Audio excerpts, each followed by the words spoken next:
Hello നമസ്കാരം, എല്ലാവർക്കും എൻ്റെ ചാനലിലേക്ക് വീണ്ടും സ്വാഗതം.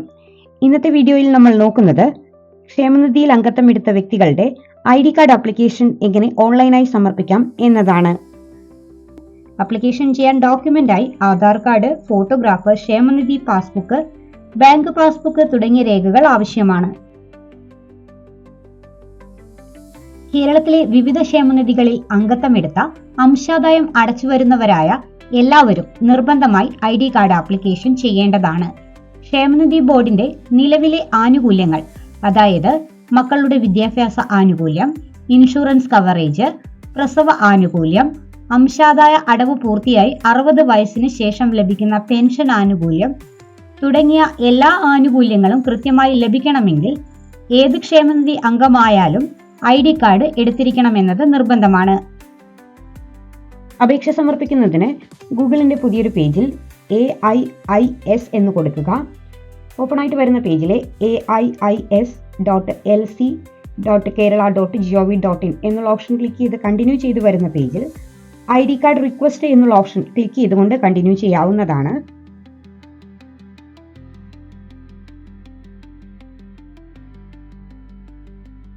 നിലവിൽ ഏത് ക്ഷേമനിധി ബോർഡിലാണോ അംഗത്വമുള്ളത് ആ ഒരു ക്ഷേമനിധി ബോർഡിന്റെ ഓപ്ഷൻ ഒന്ന് സെലക്ട് ചെയ്ത് കൊടുക്കുക. ഞാനിവിടെ കർഷക തൊഴിലാളി ക്ഷേമനിധി ബോർഡ് എന്നുള്ള ഓപ്ഷനാണ് സെലക്ട് ചെയ്തിരിക്കുന്നത്. ഓൾറെഡി ക്ഷേമനിധി അംഗത്വമുള്ള വ്യക്തിയുടെ ആധാർ നമ്പർ കൃത്യമായി ഒന്ന് ടൈപ്പ് ചെയ്ത് നൽകിയതിനു ശേഷം പ്രൊസീഡ് എന്നുള്ള ഓപ്ഷൻ ഒന്ന് ക്ലിക്ക് ചെയ്ത് കൊടുക്കുക. നെക്സ്റ്റ് അംഗത്വ നമ്പർ ഡിഫോൾട്ട് ആയിട്ട് വരുന്നതാണ്. അപേക്ഷകന്റെ പേര്, ഫോൺ നമ്പർ തുടങ്ങിയ കാര്യങ്ങളും സൈറ്റിൽ ഡിഫോൾട്ട് ആയിട്ട് വരുന്നതാണ്. പേര് മലയാളത്തിൽ ഒന്ന് ടൈപ്പ് ചെയ്ത് കൊടുക്കുക. പിതാവിന്റെയോ മാതാവിന്റെയോ അല്ലെങ്കിൽ രക്ഷിതാവിന്റെയോ പേര് നൽകാൻ ആവശ്യപ്പെടുന്നുണ്ട്. ഈ ഒരു ഭാഗത്ത് രക്ഷിതാവിന്റെ പേര് ടൈപ്പ് ചെയ്ത് നൽകേണ്ടതാണ്. അതുപോലെ തന്നെ ജെൻഡർ സെലക്ട് ചെയ്യുക. മാരീഡ് ആണോ അല്ലയോ എന്നുള്ളത് സെലക്ട് ചെയ്യുക. പിൻകോഡ് കൊടുക്കുക. അഡ്രസ് ഡീറ്റെയിൽസ് കൊടുക്കുക. പ്രസന്റ് അഡ്രസ്സും പെർമനന്റ് അഡ്രസ്സും, അതായത് ഇപ്പോഴത്തെ മേൽവിലാസവും സ്ഥിരമായ മേൽവിലാസവും ഒന്നു തന്നെയാണ് എങ്കിൽ ഇപ്പോഴത്തെ മേൽവിലാസം എന്നുള്ള ഓപ്ഷനിൽ ആദ്യം ഡീറ്റെയിൽസ് നൽകിയതിനു ശേഷം സെയിം ആസ് പ്രസന്റ് അഡ്രസ് എന്നുള്ള ഓപ്ഷൻ ടിക്ക് ചെയ്ത് നൽകിയാൽ മതിയാകും. സ്ഥിരമായ മേൽവിലാസം എന്നുള്ള ഓപ്ഷനിൽ ഡിഫോൾട്ട് ആയിട്ട് മുകളിൽ കൊടുത്തിരിക്കുന്ന അഡ്രസ് ഡീറ്റെയിൽസ് ലഭിക്കുന്നതാണ്. ശേഷം അപേക്ഷകന്റെ ജനനതീയതി സെലക്ട് ചെയ്ത് നൽകുക. അപേക്ഷകന്റെ ജില്ല സെലക്ട് ചെയ്ത് നൽകുക. ജില്ലാ ഓഫീസിന്റെ പേര് സെലക്ട് ചെയ്ത് നൽകുക.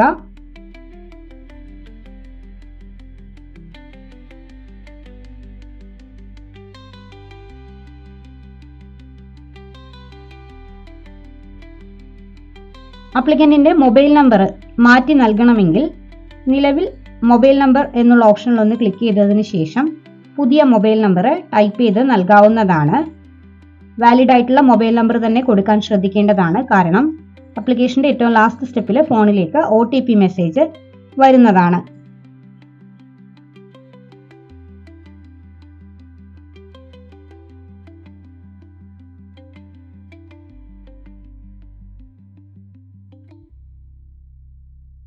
അപേക്ഷകന്റെ ജില്ല കൃത്യമായിട്ട് സെലക്ട് ചെയ്യുക. ജില്ലാ ഓഫീസ് എന്നുള്ള ഓപ്ഷനിൽ ജില്ലാ ഓഫീസ് ഏതാണോ ഡിസ്ട്രിക്റ്റ് അതിന്റെ പേരൊന്ന് ചൂസ് ചെയ്ത് കൊടുക്കുക. അതുപോലെ തന്നെ താലൂക്ക്, പഞ്ചായത്ത്, മുനിസിപ്പാലിറ്റി, കോർപ്പറേഷൻ ഏതാണോ വരുന്നത് അത് കൊടുക്കുക. വില്ലേജിന്റെ പേര് സെലക്ട് ചെയ്ത് കൊടുക്കുക. അതുപോലെ ബാങ്കിന്റെ ഡീറ്റെയിൽസും നൽകേണ്ടതാണ്. Election ID card number mandatory അല്ല. ബാങ്കിന്റെ പേര് ആദ്യം ഒന്ന് സെലക്ട് ചെയ്യുക. ബ്രാഞ്ചിന്റെ പേര് സെലക്ട് ചെയ്യുക. ഡിഫോൾട്ട് ആയിട്ട് IFSC കോഡ് വരുന്നതാണ്. അക്കൗണ്ട് നമ്പറും ഡിഫോൾട്ട് ആയിട്ട് വരുന്നതാണ്.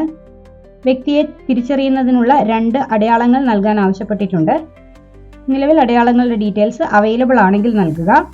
സ്റ്റാർ മാർക്ക് കൊടുത്തിട്ടുള്ള ഫീൽഡുകളാണ് നിർബന്ധമായും ഫില്ല് ചെയ്ത് നൽകേണ്ടത്.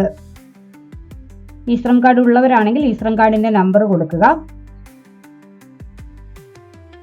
കർഷക തൊഴിലാളിയായി ജോലി ചെയ്തു തുടങ്ങിയ തീയതി നിലവിലെ കർഷക തൊഴിലാളി ID കാർഡിൽ കൊടുത്തിട്ടുള്ളത് കൃത്യമായിട്ടൊന്ന് ടൈപ്പ് ചെയ്ത് നൽകുക. രജിസ്ട്രേഷൻ തീയതിയും ഒന്ന് നൽകിയതിനു ശേഷം സൈറ്റിലേക്ക് ഡോക്യുമെന്റുകൾ അറ്റാച്ച് ചെയ്ത് നൽകേണ്ട സെക്ഷനാണ് വരുന്നത്. ബാങ്ക് പാസ്ബുക്കിന്റെ കോപ്പി, ആധാർ കാർഡിന്റെ കോപ്പി, അതുപോലെ തന്നെ പാസ്പോർട്ട് സൈസ് ഫോട്ടോ തുടങ്ങിയ കാര്യങ്ങളൊക്കെ നിർബന്ധമായിട്ടും അറ്റാച്ച് ചെയ്ത് നൽകേണ്ടതാണ്. ഇതിനു പുറമെ അപേക്ഷകന്റെ സിഗ്നേച്ചർ, ട്രേഡ് യൂണിയന്റെ സർട്ടിഫിക്കറ്റ് ഉണ്ടെങ്കിൽ അറ്റാച്ച് ചെയ്യുന്ന ഡോക്യുമെന്റുകൾ PDF ഫോർമാറ്റിലോ JPG ഫോർമാറ്റിലോ അറ്റാച്ച് ചെയ്യാവുന്നതാണ്. ഫയലിന്റെ സൈസ് 1 MB കുറവായിട്ടാണ് അറ്റാച്ച് ചെയ്ത് നൽകേണ്ടത്. ഡോക്യുമെന്റുകൾ അറ്റാച്ച് ചെയ്തതിനു ശേഷം പേജിന്റെ താഴെയായി കൊടുത്തിരിക്കുന്ന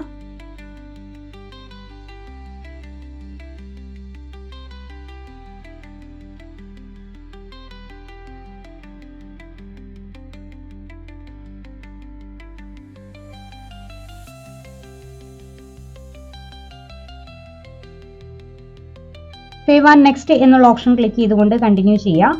അടുത്തായിട്ട് വരുന്നത് നോമിനിയുടെ ഡീറ്റെയിൽസ് നൽകേണ്ട പേജാണ്. നോമിനിയുടെ പേര്, അപേക്ഷകനുമായുള്ള ബന്ധം, നോമിനിയുടെ വയസ്സ്, എത്ര ശതമാനം ഷെയർ തുകയാണ് നൽകാൻ ആഗ്രഹിക്കുന്നത് എന്ന് നൽകുക. ഫുള്ളായിട്ട് ഷെയർ തുക നൽകാൻ ആഗ്രഹിക്കുന്നുണ്ടെങ്കിൽ 100% എന്ന് നൽകുക. അതല്ല ഒന്നിലധികം പേർക്ക് ഡിവൈഡ് ചെയ്ത് നൽകാനാണ് ആഗ്രഹിക്കുന്നതെങ്കിൽ ഓരോരുത്തർക്കും എത്ര പെർസെൻറ്റേജ് ആണെന്നുള്ളത് കൃത്യമായിട്ട് നൽകുക. അതിനുശേഷം പേജിന്റെ താഴെയായിട്ടുള്ള ആഡ് എന്നുള്ള ഓപ്ഷൻ ക്ലിക്ക് ചെയ്യുക. നോമിനിയായിട്ട് വെക്കുന്നത് മൈനർ ആണ് എങ്കിൽ മൈനർ ആയ വ്യക്തിയുടെ രക്ഷിതാവിന്റെ ഡീറ്റെയിൽസും കൂടി ഒന്ന് പേജിന്റെ താഴെയായി നൽകിയിരിക്കുന്ന സേവ് ആൻഡ് നെക്സ്റ്റ് എന്നുള്ള ഓപ്ഷൻ ക്ലിക്ക് ചെയ്തുകൊണ്ട് കണ്ടിന്യൂ ചെയ്യാവുന്നതാണ്. ഞാനിവിടെ പേജിന്റെ താഴെയായിട്ടുള്ള സേവ് ആൻഡ് നെക്സ്റ്റ് എന്നുള്ള ഓപ്ഷൻ ക്ലിക്ക് ചെയ്തുകൊണ്ട് കണ്ടിന്യൂ ചെയ്യുന്നുണ്ട്. പ്രൊസീഡ് ചെയ്ത് വരുന്നത് ആപ്ലിക്കേഷന്റെ പ്രിവ്യൂ പേജാണ്. നൽകിയിരിക്കുന്ന വിവരങ്ങളൊക്കെ കറക്റ്റ് ആണോ എന്നൊന്ന് ചെക്ക് ചെയ്യുക. ഓക്കെ ആണെന്നുണ്ടെങ്കിൽ പേജിന്റെ ഏറ്റവും താഴെയായിട്ട് നൽകിയിരിക്കുന്ന ഡിക്ലറേഷൻ ഒന്ന് ടിക്ക് ചെയ്തതിന് ശേഷം ആപ്ലിക്കേഷൻ ഫൈനൽ സബ്മിറ്റ് അഥവാ സബ്മിറ്റ് ആപ്ലിക്കേഷൻ എന്നുള്ള ഓപ്ഷൻ ക്ലിക്ക് ചെയ്തുകൊണ്ട് കണ്ടിന്യൂ ചെയ്യുക. വന്നിരിക്കുന്ന അലർട്ട് മെസ്സേജിൽ യെസ് സബ്മിറ്റ് എന്നുള്ള ഓപ്ഷൻ ക്ലിക്ക് ചെയ്യുക. ഓൾറെഡി രജിസ്ട്രേഷൻ ചെയ്യുന്ന സമയത്ത് നൽകിയിട്ടുള്ള ഫോൺ നമ്പറിലേക്ക് ഒരു OTP മെസ്സേജ് വരുന്നതാണ്. OTP കൃത്യമായി നൽകിയതിന് ശേഷം വെരിഫൈ എന്നുള്ള ഓപ്ഷൻ ഒന്ന് ക്ലിക്ക് ചെയ്ത് കൊടുക്കുക. നെക്സ്റ്റ് വരുന്നത് പേയ്മെന്റ് പേജിലേക്കാണ്. ആപ്ലിക്കേഷൻ നമ്പർ കൃത്യമായിട്ടൊന്ന് നോട്ട് ചെയ്ത് വെച്ചതിന് ശേഷം മേക്ക് പേയ്മെന്റ് എന്നുള്ള ഓപ്ഷൻ ക്ലിക്ക് ചെയ്തുകൊണ്ട് പ്രൊസീഡ് ചെയ്യാവുന്നതാണ്. നിലവിൽ സൈറ്റിൽ പേയ്മെന്റ് ആയിട്ട് 25 രൂപയാണ് അടച്ചു നൽകേണ്ടത്. ഞാനിവിടെ പേയ്മെന്റ് ഓപ്ഷൻ ക്ലിക്ക് ചെയ്തുകൊണ്ട് കണ്ടിന്യൂ ചെയ്യുന്നുണ്ട്. നെക്സ്റ്റ് വരുന്നത് ബാങ്ക് ഗേറ്റ്വേ സെലക്ട് ചെയ്യാൻ വേണ്ടിയിട്ടാണ്. ഏതെങ്കിലും ഒരു ബാങ്ക് ഗേറ്റ്വേ ചൂസ് ചെയ്ത് കണ്ടിന്യൂ ചെയ്താൽ debit card, credit card, net banking, UPI, QR options ഒക്കെ അവൈലബിൾ ആയിട്ട് ലഭിക്കുന്നതാണ്. ഞാനിവിടെ QR എന്നുള്ള ഓപ്ഷൻ ക്ലിക്ക് ചെയ്ത് കണ്ടിന്യൂ ചെയ്ത് ഫോണിൽ QR കോഡ് വാലറ്റ് ഏതെങ്കിലും ഒന്ന് ഓപ്പൺ ചെയ്ത് QR സ്കാൻ ചെയ്തുകൊണ്ട് പ്രൊസീഡ് ചെയ്യുന്നുണ്ട്. പേയ്മെന്റ് സക്സസ് ആയതിനു ശേഷം വ്യൂ ആപ്ലിക്കേഷൻ എന്നുള്ള ഓപ്ഷനാണ് ക്ലിക്ക് ചെയ്യേണ്ടത്. ആപ്ലിക്കേഷൻ നമ്പർ നോട്ട് ചെയ്യുക. ശേഷം വ്യൂ ആപ്ലിക്കേഷൻ എന്നുള്ള ഓപ്ഷൻ ഒന്ന് ക്ലിക്ക് ചെയ്യുക. പേജിന്റെ ഏറ്റവും മുകളിലായി നൽകിയിരിക്കുന്ന പ്രിന്റ് എന്നുള്ള ഓപ്ഷൻ ക്ലിക്ക് ചെയ്തുകൊണ്ട് അപേക്ഷയുടെ പ്രിന്റ് ഔട്ട് എടുക്കാവുന്നതാണ്. ഈ പ്രിന്റ് ഔട്ട് അയച്ചു നൽകുകയൊന്നും വേണ്ട, കൈവശം സൂക്ഷിച്ചാൽ മാത്രം മതിയാകും.